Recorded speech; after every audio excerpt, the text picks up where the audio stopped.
नमस्कार, मैं स्नेहा सिंह और आप देख रहे हैं उन्नति न्यूज नेटवर्क। महाराष्ट्र में इन दिनों चुनाव को लेकर गर्मागर्मी जारी है।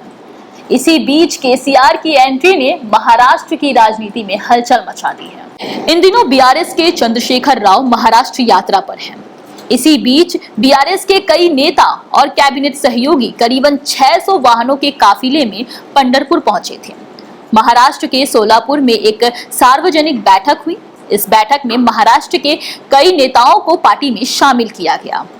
शामिल होने वाले नामों में एनसीपी के पूर्व नेता भागीरथ भालके भी हैं। भागीरथ भालके के पिता और पूर्व विधायक भरत भालके की मृत्यु के बाद भागीरथ को एनसीपी ने चुनाव में उतारा था, जिसमें बीजेपी के समाधान प्रत्याशी से वे हार गए थे और अब बीआरएस में शामिल हो गए हैं।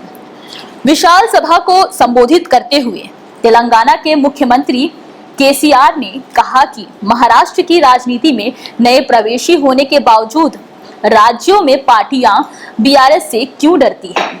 कांग्रेस ने कहा कि हम बीजेपी की बी टीम हैं, तो वहीं बीजेपी कहती है कि हम कांग्रेस की ए टीम हैं।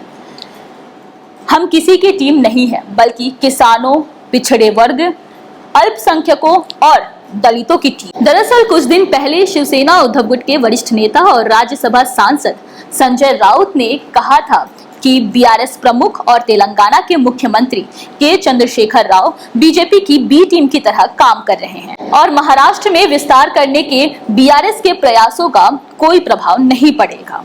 वहीं कार्यक्रम को संबोधित करते वक्त केसीआर ने अपने भाषण में तेलंगाना में बीआरएस की योजनाओं के संदर्भ भी शामिल थे, जिसकी वजह से उनके नेतृत्व में राज्य ने प्रगति हासिल की है।